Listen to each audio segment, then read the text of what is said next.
नमस्कार दोस्तों। आज हम लोग बिहार लोक सेवा आयोग में 69वीं बीपीएससी प्रारंभिक परीक्षा जो 30/9/2023 को हुई थी उसके प्रश्नों को देखेंगे और उन प्रश्नों को विस्तार रूप से समझेंगे। इस परीक्षा में 150 प्रश्न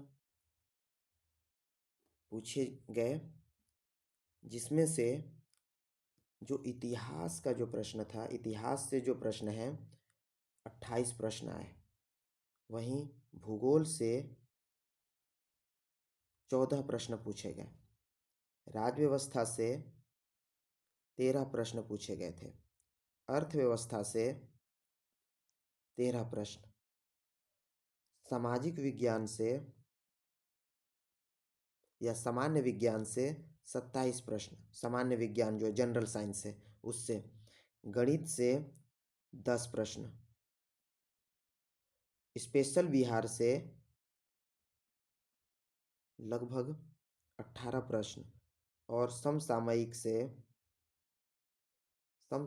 से जो प्रश्न पूछे गए थे वह 27 प्रश्न, कुल मिलाकर 150 प्रश्न हुए।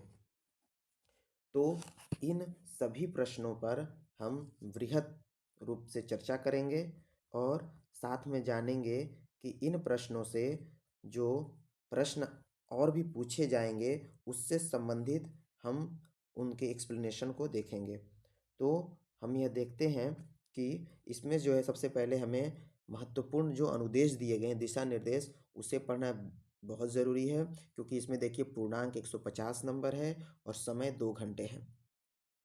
यहाँ पर उम्मीदवार का अनुक्रमांक लिखा जाएगा। यह पुस्तिका श्रृंखला 1 है। उसी तरह सेट बनते हैं ABCD इस तरह। इस प्रश्न पुस्तिका में कुल 150 प्रश्न हैं। सभी प्रश्नों के अंक समान हैं। परीक्षा प्रारंभ होते ही आप अपनी प्रश्न पुस्तिका की जांच कर लें कि उसके ऊपर दाईं ओर प्रश्न पुस्तिका की श्रृंखला मुद्रित हो, यानी यहाँ पे पेज नंबर जरूर लिखा होना चाहिए।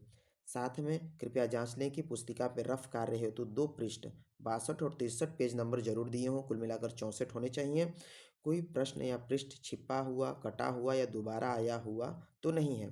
पुस्तिका में किसी प्रकार की त्रुटि आने पर तत्काल इसके बदलने की इसी श्रृंखला की दूसरी पुस्तिका ले लें, यानी जो ए श्रृंखला की अगर आपको मिली है, अगर कुछ इसमें गड़बड़ी है तो आप उसे वापस करके दूसरी ए नाम की पुस्तिका ले लें। यदि किसी चौथा नियम है, चौथा जो दिशा निर्देश दिए गए हैं वह है कि यदि किसी प्रश्न में किसी प्रकार की कोई मुद्रण या तथ्यात्मक प्रकार की त्रुटि हो तो प्रश्नों के अंग्रेजी तथा हिंदी रूपांतरणों में अंग्रेजी रूपांतरण को मानक माना जाएगा। यानी अगर कोई प्रश्न जो अंग्रेजी माध्यम में कुछ और है, हिंदी माध्यम में कुछ और दिया गया है, तो उसका जो मान्य होगा वह अंग्रेजी को स्टैंडर्ड माना जाएगा, यानी अंग्रेजी को सही माना जाएगा। उसके बाद है इस पृष्ठ के ऊपर निर्धारित स्थान में अपना अनुक्रमांक यहाँ पे जरूर लिखें। जो यहाँ पे अनुक्रमांक दिया गया है एडमिट कार्ड पे आपके दिया गया उसी को लिखना है। प्रश्नों को उत्तर देने के लिए आपको वीक्षक द्वारा, यानी जो आपका जो इन्विजिलेटर होगा, अलग से उत्तर पत्रक दिया जाएगा, यानी अलग से आंसर शीट दी जाएगी।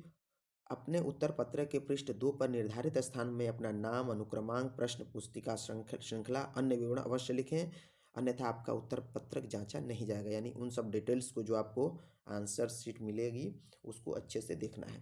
उत्तर पत्रक के पृष्ठ 2 पर निर्धारित स्थान में अनुक्रमांक तथा प्रश्न पुस्तिका की श्रृंखला ABCD जैसा इस प्रश्न पुस्तिका के आवरण के दाईं ओर लिखा हुआ है, देखिए यहाँ पे लिखा हुआ है A, उसी तरह दूसरा जो आपके पीछे रहेगा वो B, उसके बाद C, उसके बाद D, ऐसे फिर पांचवें को जो मिलेगा वह A मिलेगा।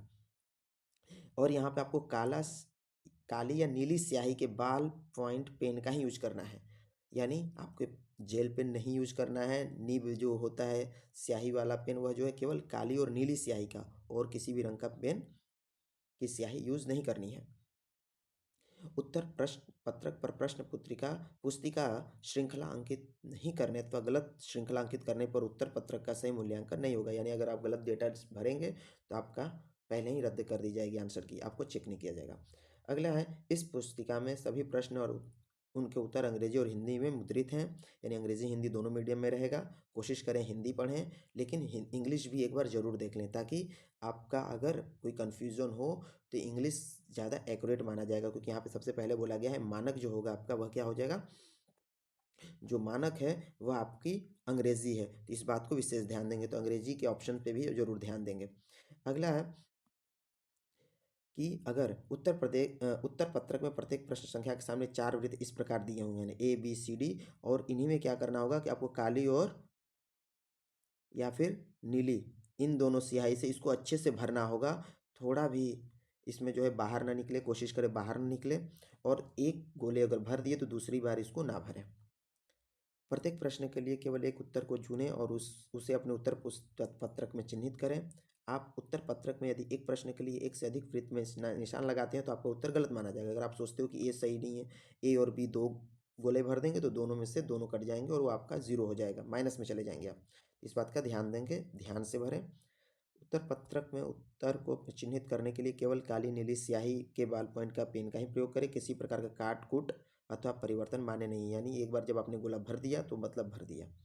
अगला, उम्मीदवार द्वारा प्रत्येक प्रश्न के लिए गलत उत्तर के लिए एक से अधिक उत्तर के लिए प्रश्न हेतु नियमित अंक दिए गए, 1/3 अंक दंड रूप के रूप में काटा जाएगा। यानी अगर आप गलत आंसर करते हैं तो 1/3 अंक काटा जाएगा। इसका मतलब ये हुआ कि अगर आपको लगभग 4 क्वेश्चन करते हैं, इनमें से अगर आपका एक सही होता है और 3 गलत कर देते हैं तो आपका ये वाला नंबर भी काट लिया जाएगा। अगला है, पुस्तिका से कोई पन्ना फाड़ना या अलग करना मना है। प्रश्न पुस्तिका और उत्तर पुस्तिका पत्र को परीक्षा की अवधि में परीक्षा भवन से बाहर कदापि न ले जाएं। परीक्षा के समापन उत्तर पत्रक वीक्षक को आवश्यक सौंप दें। उसके बाद आपको अपनी प्रश्न पुस्तिका अपने साथ ले जाने की अनुमति, यानी जब आंसर की आप सीट आप जमा कर देंगे, तब आप, जब छुट्टी होगी, जब पेपर का टाइमिंग ख़त्म हो जाएगा, तो आप जो है प्रश्न पुस्तिका ले जा सकते हैं। ऊपर के अनुदेशों में से किसी एक का भी पालन न करने पर आप पर आयोग के विवेकानुसार कार्रवाई की जा सकती है अथवा आपको दंड दिया जा सकता है। इस बात का ध्यान दें। और अभ्यर्थी उत्तर पत्र को अपनी उपस्थिति में सेल्फ एडेसिव LDPE बैग में पूरी तरह से पैक सील करवाने के उपरांत ही परीक्षा कक्ष को छोड़ें। आपको एक बैग दिया जाएगा, LDPE बैग, इसी में आपको अपना आंसर की भर रखना है, अच्छे से पैक करना है, फिर उसके बाद आपको एग्ज़ाम रूम से बाहर निकलना है। तो इस प्रकार आपको ध्यान देना है। और यह जो पेपर हुआ था, ये 2023 का पेपर है, जो 30/9/2023 को संचालित हुआ था। 69वीं जो BPSC की थी परीक्षा, प्रारंभिक परीक्षा, उसका यह प्रश्न पत्र है। तो इसके अगले वीडियो में हम यह देखेंगे और जानेंगे 1 से 75 तक के प्रश्नों को, और उसके दूसरे वीडियो में, अगले वीडियो में 76 से लेकर 150 क्वेश्चन नंबर तक के प्रश्नों को विस्तार रूप से उस पर चर्चा करेंगे और उसको देखेंगे। और आप अगर हमारे चैनल पर नए हैं तो इसे सब्सक्राइब ज़रूर करें, लाइक करें, शेयर करें, और साथ ही साथ आप कमेंट करना ना भूलें। और अगले ही आने वाली नई वीडियो के लिए आप बेल आइकन ज़रूर दबाएं। बहुत बहुत धन्यवाद आपसे।